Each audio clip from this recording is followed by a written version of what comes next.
gure arbasoen lekukoak dira, ez? Basora joan eta halako forma bereziko zuhaitzak ikusten ditugunean, behar bada, sekulez baduzu gai honi buruz ezerrentzun, pentsatuko duzu horrela direla. Baina ez, hor daude geure arbasoen jakituriaren aztarnak.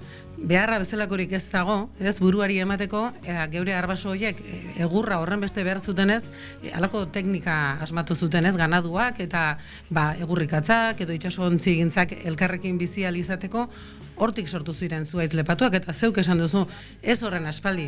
Zeuk errezpan nahi, zineke 1960ko hamarkada horretan, alkizan, baziren 17 txondorsutan. Pentsa. Gauean mendia gori-gori ikusten zen, eta ez dira horren beste urte basa. Duela bizpairu urte, omenaldi egin genien alkizako ikazkinei, eta beraiak ederki zeketen, zer buruzari ginen. Noski. Han goiko palaziora igotzen ziren, mendira igotzen ziren, txondorrak martxan izatera. Eta zuhaitz hauek kontatzen digute, guk uste baina gehiago, falta zaigun agian da hori irakurtzen jakitea, eta Valentinek erakutsiko digu hori irakurtzen. Horretarako ikusentzunezko bat ikusiko dugu hasteko, pixka bat gaia kokatzeko, eta ondoren ja tokian bertan, zuhaitz lepatuak ikusiko ditugu, eta irudimenari egan egiten utziko diogu, ez? Hor atzean dagoen guzti hori irudikatzeko. Omendu genituen adin bereko beste ikazkin batek kontatuta, garai harturako ja gure artetik joan da zegona, bera garbi izaten zuen.